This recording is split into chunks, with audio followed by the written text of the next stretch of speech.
네, 저희 다시 돌아왔습니다. 여의도 카페에선 무슨 말이 이제 코너를 진행을 해봐야 되는데 차 직진. 네, 차직진남. 그게 차 소장님. 차영수 소장님 직진. 그러니까 과속 아니십니까? 과속. 원래 저는 1년 12달 중에 10달을 주식을 안 합니다. 그러다가 이제 기회가 왔을 때 주식을 하는데 지금 이제 좀 기회가 왔다라고 해서 이제 얘기를 좀 해서 이제 하는 건데 저는 이제 중기적으로 좀 봐요. 지금 제가 이제 직진을 시작한 게 지금 뭐 한두 달 내에 어떤 이익을 보겠다라는 게 아니라 한 6개월에서 1년 정도 놓고 보면 뭐 충분히 수익이 날 수 있다. 직진이라는 게 모르는 분들을 위해서 이게 어쨌든 고 직진 고 가야 된다. 네, 맞습니다. 시작을 다 봐라 뭐 이런 뜻으로. 네, 그래서 중기적으로 봤을 때 네. 지금 거의 저점. 어쨌든 간에 찐 바닥은 아니어도 무릎 정도는 적어도 무릎 정도는 된다. 그렇죠. 이게 지금 뭐 다양한 노이즈들이 있는데 뭐 따라가려면 복잡하잖아요. 무슨 뭐 선거 관련주 뭐 복잡한데 이런 거 다 접어두고 그냥 한 6개월 1년 보면 이 노이즈 사라지고 나면 어느 정도 올라와 있을 거다. 저는 그렇게 보고 있습니다. 알겠습니다. 자, 그렇다면 그런 거를 또 이제 팔로우하기 위해서는 기업 공시도 몇 개 읽어볼 줄 알면 너무 좋잖아요. 이거 간단한 법을 좀 말씀드릴게요. 우리가 이제 방법. 여러분들 지금 제 화면, 제 PC를 좀 보여주시면 네. 제가 이제 뭐 다 네이버 쓰시니까 네. 뭐 네이버에 이제 금융란을 치면 여기 이제 종목을 치는데 우리가 이제 삼성전자를 아니 뭐 여러분도 요거 보시면서 한번 따라해 보셔도 좋을 것 같아요. 삼성전자를 이제 우리가 이제 검색을 하면 삼성전자. 삼성전자를 이제 검색을 하면 그 검색을 이렇게 삼성전자 이렇게 나오잖아요. 네. 이렇게 쭉 내려보면 여기 전자공시라고 있어요. 전자공시. 전자공시를 클릭을 하면 전자공시를 클릭하면 이게 다트라는 사이트로 연결됩니다. 다트라는 사이트가 연결돼요. 그래서 여기 공시가 쭉 나와요. 이렇게 쭉 나오는데 여러분들이 지금 가장 중요한 건 여기 사업 보고서 2021년 12월 사업 보고서 벌써 나왔네. 오늘 주중이니까 나왔다. 오늘 주중이니까 사업 보고서가 이제 나왔는데 사업 보고서와 감사 보고서를 보셔야 돼요. 근데 사업 보고서보다는 감사 보고서를 보시는 게 나아. 다트를 들어가서 네. 사업 보고서랑 감사 보고서를 봐. 이거를 이제 봐야 되는데 이거 뭐 자세한 건 이제 시간이 좀 되니까 이거는 이제 그 나중에 이제 시간이 되면 보고 하여튼 이런 것들을 봐야 되는데 여러분들이 이제 공시라는 것을 잘 안 봐요. 그리고 사업 보고서라는 게 보면 굉장히 이게 복잡하게 돼 있습니다. 하창원 본부장님, 네. 사업 보고서 프린트 해보셨어요? 네. 몇 페이지 나오나요?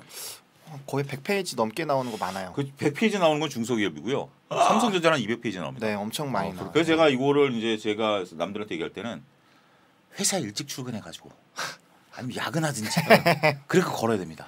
집에서 200페이지 나오면 사모님 혼나잖아요.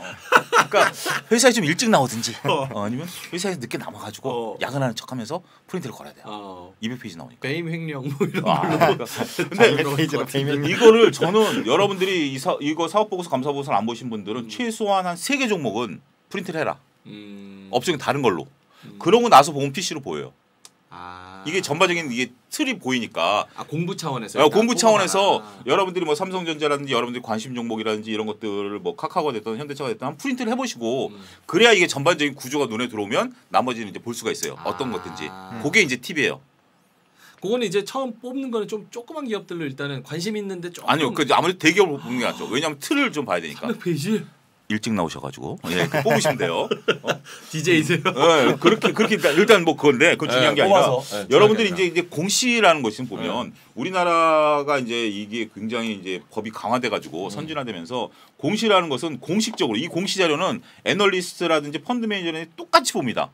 과거에는 우리가 이제 아무래도 기업 입장에서 보면 뭐 이런 뭐 이해관계자들에게 나눠줬다가 이게 이제 법이 제동이 되면서 이해관계자들에게 이거를 먼저 주면 이제 제재를 받아요. 얼마 전에 무슨 한 2년 전인가 무슨 사건이 또 하나 있었죠. 미리 누설해가지고 펀드 매니저들이랑 뭐 이런 게 있었기 때문에 네. 요즘 더 엄격해졌어요. 그렇기 때문에 이 공시 자료를 안 보면 이 공시 자료를 여러분들이 딱 보는 순간 기관 투자자나 펀드 매니저 똑같이 봐야 돼. 근데 이걸 안 보면 정말 눈 가리고 아웅이에요. 그들은 보는데 여러분들이 안 보면. 그래서 이걸 일일이 찾아보느냐 어렵죠.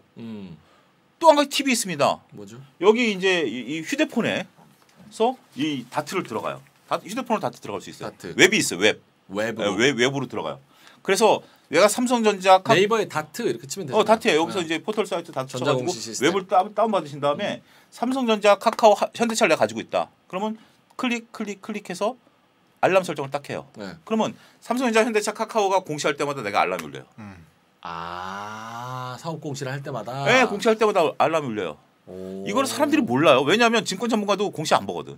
아. 하차무 부장이 대단한 게 네. 내가 지금 다 질문해요. 몇 페이지냐? 하차무 부장이 처음 대답했어요. 자기도 프린트 안 해봤거든. 그러니까 이거 웹이 있는지도 모르는 사람이 대다수예요.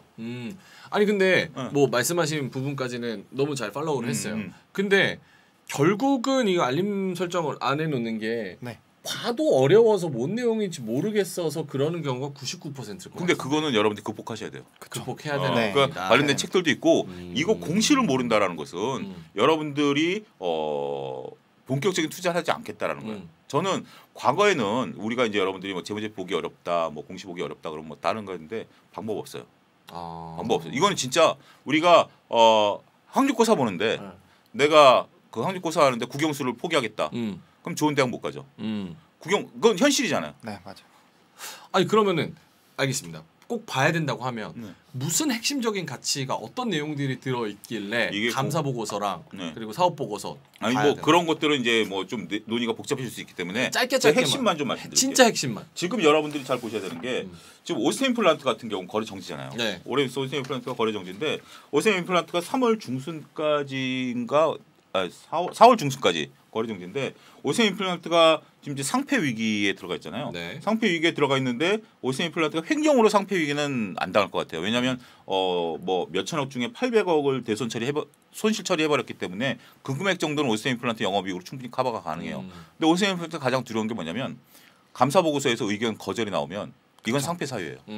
그러니까 회계가 적절하게 구성이 안 됐다. 그러니까 돈이 2천억이라는 돈이 빠져나갔는데 회계가 발견하지 못했다. 이러면 회계가 정상 작동을 못했다라는 거죠. 그러면 이게 감사 의견 거절이 나오면 지금 이제 다 이제 주총 전에 감사 보고서를 일주일 전에 제출하도록 돼 있어요. 네. 법상. 그러니까 이제 지금 이제 보통 3월 말에 이제 주총이 몰려 있으니까 감사 보고서 지금 막 쏟아나는데 감사 보고서 한정이나 의견 거절이 나오면 상폐 사유입니다. 그런 것들을 여러분들이 하셔야 된다라고 말씀드릴 수가 있겠고. 그런 게 이제 나온다. 그런 게 나오고 그다음에 또 우리가 이제 다양한 공시들 이제 주청하면서 공시가 나오는 게 배당 성향, 배당과 관련해서 배당과 관련 공시들이 나올 거예요. 아 중요하죠. 근데 이게 우리가 이제 여러분 배당 성향이라는 용어를 잘 아셔야 되는데 배당을 얼마 주느냐는 중요치 않아요. 그거는 이제 순이익에 따라 달라지니까. 근데 배당 성향이라는 것은 내가 순이익의 몇 프로를 주겠다라는 거예요. 그게 이제 배당 투자의 핵심입니다. 핵심 요소인데 지금 이제 포스코 같은 경우 배당 성향을 3년 동안 30% 유지하겠다. 보통 우리가 이제 배당 투자할 때 기준이 3년 동안 배당 성향을 유지했느냐라거든요. 그래서 이제 주주 친화 정책으로 포스코가 그랬는데 욕해야 되나요? 아니 뭐 시원하게 하시면 근데 포스코가 2020년에 그 정책을 발표했어요. 2023년까지 그 30% 주겠다. 그래서 2020년에 30% 줬어요. 네. 2021년 이제 결산했잖아요. 네. 이익이 너무 많이 났어요. 네. 그래서 배당 성향을 20%로 줄였어요. 그거 욕하셔야겠네. 네. 그렇고 또 하나의 이제 공시를 보면 여러분들이 제넥신 갖고 계신 분들이 있을 거예요. 제넥신. 제넥신이 갖고 있는 것들이 있는데 제넥신 같은 경우 월요일에 급락했어요. 네. 이게 뭐냐면 기사 여러분들 포털 사이트 제넥신 기사 좀 검색해 보세요. 제가 차마 제 입이 부끄러워서 못 뛰겠는데 제넥신이라는 게 이제 그 코로나19 백신 치료제를 하면서 네. 9시쯤에 계속 공시를 때렸어요. 우리가 동물 실험한다, 전임상 들어간다, 1상 들어간다, 2상 들어간다, 3상 들어간다. 이거 9시쯤에 중계 방송하듯이 공시를 때렸어요. 그럼 사람들이 그걸 맞고 막 샀어요. 그렇죠. 그래서 4만 원짜리가 19만 원까지 올랐어요. 네. 근데 지난주 금요일 날 네. 3시 40분에 3시 40분에 장 끝나고 10분 뒤에 예. 우리가 더 이상 백신 개발을 중단하겠다. 근데 그건 너무 좀 그렇다. 너무한 게 아니라 양아치다, 양아치. 양아치가 아니라 이게 우리나라 기업의 현실입니다. 공시에 여러분들이 안 보시면 이렇게 뒤통수를 맞아요. 근데 그 뭐죠? 보도자료 제목이 뭔지 아십니까? 보통 보면 이렇게 공시가 뜨잖아요. 뜨면 코로나19 뭐 중단 그러면 갖고 계신 분들이 화들짝 놀라서 클릭해 보잖아요. 엔데믹 시대를 맞이해서 기술 개발 전략 수정. 그게 변명이에요? 그게 제목이에요. 그러면 그냥 뭐 이렇게 바쁘다가 딱 그냥 제네시 공시 떴네. 엔데믹 전략 수정. 그런가 보다 남지. 클릭 안 해볼 수도 있잖아요. 중단 그럼 클릭해 보죠. 그렇죠. 무조건 클릭해야죠. 끝까지 사기를 치더라고요, 얘네들이. 그 제목으로도 장난친다. 제목을 장난치다. 저희가 그 매경 대표님이 이 방송을 챙겨서 잘 보고 계신데 요런 거는 저희가 양아치는 양아치라고 해도 이건 대표님도 이해를 해주셔야 그러니까 포스코도 그렇고 네. 그러니까 우리가 소위 말해서 그 주식 말고 기업을 사라는 워렌 버핏의 명언을 철칙같이 믿는데 기업들이 주주 보기를 뭐같이 보고 있는데 그렇죠. 신뢰가 이런 없으면. 것은 차제 정말 우리 그 유튜브라는 걸 통해서 주주들이 외쳐야 돼요. 이런 거 시장 가치를 훼손하는 것들은 진짜 좀 가중처벌해야 돼. 진짜 확실하게. 근데 그래야지. 법적으로 처벌할 수 있는 용어가 없어요. 그러니까 네, 소장님이 없었어요. 나서 주셔야지. 그러니까 저는 그래서 제가 요즘 버럭 소장이 돼버렸는데 여기저기 가서 화를 내는데 화를 내야죠. 이런 거는 뭐 누구라도 화를 내야 되는 부분이기 때문에 이거는 좀 맞아요, 맞는 말씀입니다. 그래요. 소리 지를 때도 저도 가끔씩 놀라긴 하지만 다 맞는 말씀이어서. 그래도 오늘은 소리 별로 안 반박을 질렀어요. 못하는. 제가 지금 뭐 차분하게. 네, 오늘 차분하십니다. 매우 차분하게. 네. 알겠습니다. 자, 그러면 저희 한 5분, 10분 정도 더 있을 것 같은데 이때는 뭐 정리를 하자면 얘기를 너무 많이 해가지고 다트 기업 공시 시스템 거기 들어가서 네. 전자 공시 시스템인가요? 네. 전자공시 전자공 시스템. 시스템. 거기 들어가서 이제 뭐 기업의 이름을 치면 기업명을 치면 거기 안에서 여러 가지 있는데 사업 보고서, 감사 보고서. 요거는 알림 설정까지 할 수 있고 좀 받아볼 수 있고 그거를 꼭 봐야 되는. 그리고 기본적으로 여러분들이 뭐 이런 거 말고 이제 감사 보고서를 보라. 감사 보고서, 사업 보고서가 구성이 똑같아요. 근데 왜 이게 다르냐면 그 두 가지만 짧게 말씀드릴게요. 일단 여러분들이 지금 이제 그 공시처리 아니더라도 기업적으로 내가 예를 들어서 현대차 상황을 보고 싶다. 그러면 사업 보고서에 영업 현황이라는 게 있습니다. 영업 현황을 보면 어떠한 이 리포트들이 다 그거 보고 해요. 그러니까 현대차가 어떠한 영업 구조로 세계 어디에 공장이 있고 환이 움직일 때마다 내가 이익이 어떻게 변하는지 너무 자세히 나와 있어요. 네. 그거 정도는 여러분들이 필독을 해야 된다. 기업으로. 재무제표를 모른다. 거긴 재무제표 안 들어가 있어요. 재무제표 안 들어가 있다는 것이고 재무제표를 좀 보시는 분들은 감사 보고서를 보시면 재무제표에 예를 들어서 예금이 1억 있다. 그러면 예금이 1억이냐라고 하는 게 아니라 그 예금 1억이 어느 은행에 몇 프로 이자에 돼 있다는 게 주석으로 자세히 나와 있습니다. 아, 그래요? 그게 이제 그렇게까지 감사 보고서에 나와요? 나오는 건데 그 이제 재무제표 볼 때는 감사 보고서를 봐야 되고 그 다음에 영업 현황을 볼 때는 사업 보고서를 보시고 그런 식으로 구분하시는 거죠. 아, 그래요. 아, 그런 디테일도 또 나와 네. 있다. 알겠습니다. 어쨌든 기업 공시 요거를 꼭 챙겨서 봐야지. 요거를 뭐 안 본다고 하시면 사실은 무기 하나를 잃고 전쟁터에 나가시는 거랑 똑같기 그렇죠. 때문에 네. 예, 꼭 그걸 챙겨서 보시면 좋겠다. 이렇게 좀 쉽게 볼 수 있는 방법 저희가 말씀을 좀 드렸습니다. 자, 그리고 최영수 소장님 오늘 마지막으로 하나만 더 얘기할 수 있을 것 네. 같은데 어떤 게 있을까요? 여러분들이 지금 마지막으로 말씀드리고 싶은 것은 지금 윤석열 당선인이 이제 되셨잖아요. 그러면서 이제 윤석열 당선인과 관련된 주식들이 많이 오르는데 여러분들이 공약과 정책은 다르다. 지금 여러분들이 용어를 잘 쓰셔야 되는 게 윤석열 당선인 정책주가 아니에요.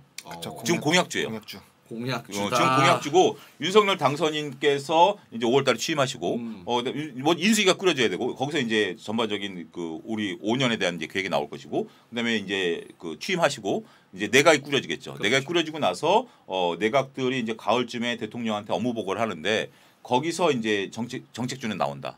근데 여러분들 공약과 정책이 다르다라는 것을 제가 왜 이 얘기를 하냐면 이게 현실이에요. 지금 이제 여러분들 뭐 다양한 뭐 채널을 통해서 지금 윤석열 당선인의 공약을 수정해야 된다라는 얘기들이 뭐 국민의힘에서도 나오고 있고 여론도 그렇고 뭐 그런 것들이 있어요. 그렇죠. 그렇기 때문에 이런 것들이 공약이 정책으로 될 가능성은 현실적으로 그러니까 왜냐하면 이게 현실적인 게 뭐냐면 공약은 그냥 우리가 이제 표를 얻기 위해서 하는 건데 이게 이제 공무원들이라든지 전문가들과 만나면 이게 현실적으로 불가능한 것들도 있어요. 그러다 보면 이제 수정이 들어가야 되고 어제 안철수 그 인수위원장이 중요한 말을 했어요. 좀 굉장히 실망스러운데 이게 뭐 이게 정치적인 이해관계를 떠나서 이 말은 꼭 해야 될 것 같아요. 인수위원장 그 이제 안철수 위원장께서 우리가 당선인에 대한 또 공약을 추진하기 위해서 노력을 하겠다 이런 말씀을 하셔야 되는 거죠. 노무현 대통령도 공약 이행률이 65%밖에 안 됐기 때문에 우리한테 너무 기대하지 마라. 이게 인수위원장의 공식적인 멘트입니다. 여기까지입니다.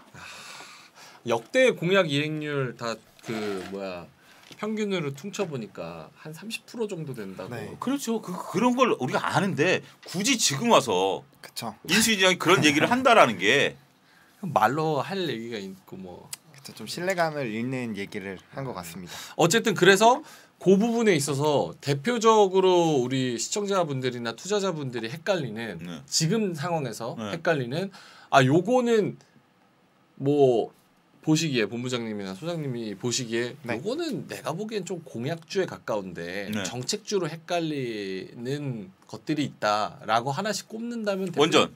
원전 네. 원전은 저는 정책주가 아닐까라는 생각을 하는데 아니에요? 지금 뭐 네. 어디 뭐 지금 3, 4, 5기 제 앞에 붙는 뭐 모르겠어요. 신고리 3, 4, 5기를 이제 조기 가동하겠다라는 부분들이죠. 조기 가동하겠다라는 건데 그거 한다 그래서 우리나라 원전주들이 수혜를 보지만 주가 드라마틱하게 움직일까요? 그 두 개 가지고. 그 두 개 가지고 원전이 지금 가는 건 맞아요. 근데 네. 지금 원전 두 가지 트리거가 있는 게 하나는 가동률을 높여버리면 네. 원전이 지금 현재 있는 거 가동률을 높여버리면 그 뭐죠 비중이 올라가요. 그러니까 새로 지을 필요가 없죠. 가동률을 올리는 거. 그렇죠. 첫 번째, 두 번째 두 개를 지금 원전을 이제 짓잖아요. 두 개 원전 짓는 거 갖고 우리나라 기업들이 그렇게 노다지가 쏟아질까요? 그건 아니에요. 원전은 우리보다는 해외에서 찾아야 돼요. 지금 이제 여러분들이 잘 아셔야 되는 게 중국이 160기 이제 얘기가 가을에 그렇죠. 나왔었죠. 그리고 이제 유럽이 친환경으로 되어 있기 때문에 이제 소형 원전 지을 거예요. 그거는 대통령 그건 이제 원전 수준은 민간 기업이 안 돼요. 이거 이제 정부가 나서야 돼요. 정부가 통상에 결국 윤석열 당선인의 어떤 외교력이나 통상력이 이제 좌지우지하는 부분들이기 때문에 그거는 거기에 따라 변수가 생기는 거죠. 우리가 이제 문재인 정부에서 원전을 안 하고 윤석열 정부에서 원전을 한다라고 그래서 원전 지수가 올라가는데 이거는 퀘션 마크예요. 저는 그렇게 봅니다. 그만큼 우리나라 원전 기술력이 예전에는 정말 압도적으로 좀 경쟁력이 있었다 약간 이런 생각이 있었는데 요즘은 좀 그렇진 않나 봐요. 근데 이게 우리가 좀 여러분 잘 보셔야 되는 게 건설주도 좀 말씀을 드리면 우리가 건설주들이 해외에서 수주를 따왔다는 얘기가 최근에 들으셨나요? 별로 없어요. 왜냐하면 우리가 이제 토목공사 같은 경우는 우리가 이제 80년대 중동으로 나갔었던 이유 중에 하나가 그 시장을 유럽과 미국이 장악하고 있다가 우리가 이제 저가로 이제 수주를 해왔던 것들이죠. 그게 이제 저가 수주에서 현대건설이 망했던 이유 중에 하나인데 그런데 지금 그 중동이나 뭐 이런데 저가 수주는 중국이 다 해요. 중국이 다요. 또 그쪽으로 넘어갔구나. 중국이 우리가 이제 먹는 건 삼성 엔지니어링 주가가 올라가는 게 이 플랜트 같은 경우는 여전히 유럽과 미국이 장악하고 있는데 이제 플랜트에서는 우리가 저가 수주가 가능해요. 그래서 삼성 엔지니어링 DLENC 같은 게 올라가는 경우가 그런 거다라는 건데 원전 같은 경우 우리가 기술이 있죠. 그렇지만 원전의 강국은 어디죠? 프랑스와 미국이에요. 우리나라 같은 경우 원천 기술이 없어요. 우리나라 원천 기술도 미국에서 GM에서 받은 거예요. 그렇기 때문에 이거는 지금 뭐 걔네들도 눈에 불을 켜고 중국에 160기를 달려들 텐데 너무 낙관적인 거예요. 우리가 이제 160기 중에서 인접하니 몇 개를 따오겠다. 인접이랑 무슨 상관 있어요? 기술력이 중요하죠. 인접이랑 무슨 상관 있어요? 지금 뭐 어쨌든 간에 원전 뭐 다시 탈원전에서 바꾸겠습니다 해가지고 막 어퍼컷하고 이기를 이렇게 해서 될 일이 아니다. 될 일이 아니다. 냉정하게 판단해보자. 그래서 원전 관련주가 진짜 뭐가 크게 될 것처럼 주가가 빵빵 뛰잖아요. 그렇죠. 그럴 만큼 뭔가 해피한 일이 아직은 일어나지 않은 일이다. 일어날 수도 있고 일어날 수 있고 안 일어날 수도 있고 하지만 아직은 공약주에 조금 더 아직은 세모다. 근데 거기에 저라면 베팅 안 합니다. 그렇구나. 이해가 됐어요. 되게 저는 원전은 대표적으로 정책주다라고 왜냐하면 정부가 그 방향으로 가니까 되겠다라는 생각을 했는데 가는 방향 플러스 기업이 따라와서 숫자까지 붙어줘서 숫자가 나와줘야지 그렇죠. 요게 되는 거다. 근데 그렇게까지 가게 원전이 너무 변수가 많아서 변수가 많죠. 이거를 정책주라고까지 보기에는 너무 변수가 많다. 맞습니다. 너무 낙관하기는 이르다. 대표적으로 공약주인데 우리가 정책주라고 착각하는 것이 있을까요? 저는 비대면 의료 쪽이지 않을까 싶습니다. 중요하죠. 비대면 의료.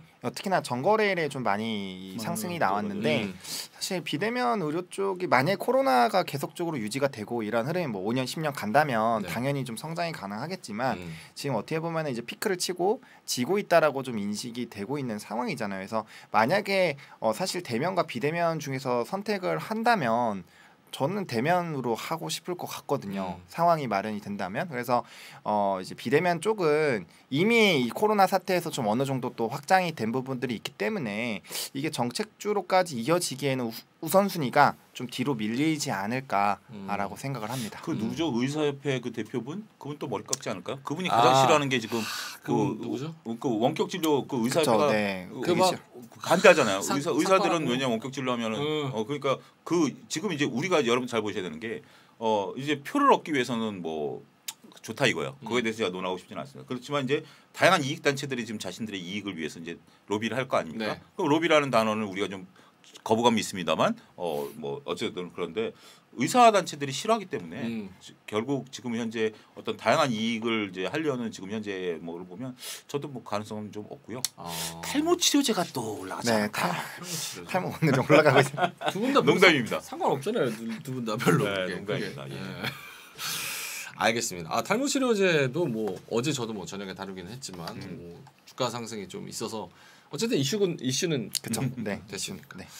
알겠습니다. 그래서 중요한 게 지금 뭐 축제 분위기 뭐 이런 분위기가 또 있어. 어쨌든 불확실성이 하나가 해소가 됐으니까. 그래서 관련돼서 공약으로 내세우는 것들 너무 이렇게 힘줘가지고 거기에 분위기 휩쓸려가지고 이거 진짜 된다라고 생각하는 것도 다시 한번 생각해서 이게 실제로 정책일까 될까라고 한번 돌다리도 3번 정도 두드려보고 건너는 네. 그런 확인이 좀 필요하다. 자, 알겠습니다. 벌써 55분. 와. 우리가 한 6시부터 시작하죠. 새벽 9시. 9시는 못 넘어가니까. 전 여기 옆방에서 저녁 11시에 끝나요. 저도 어제 집에 10시에 들어가서 9시에 끝나가지고.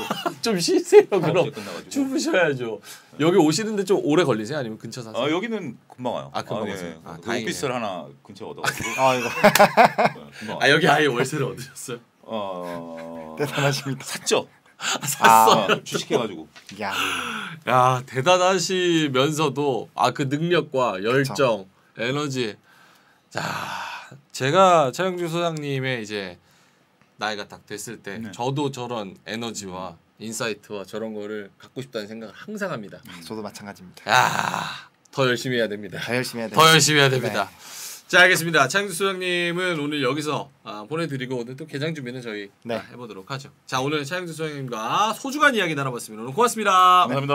더 많은 영상과 라이브 방송을 보고 싶으시면 오른쪽에 구독 버튼 꾹 눌러주세요.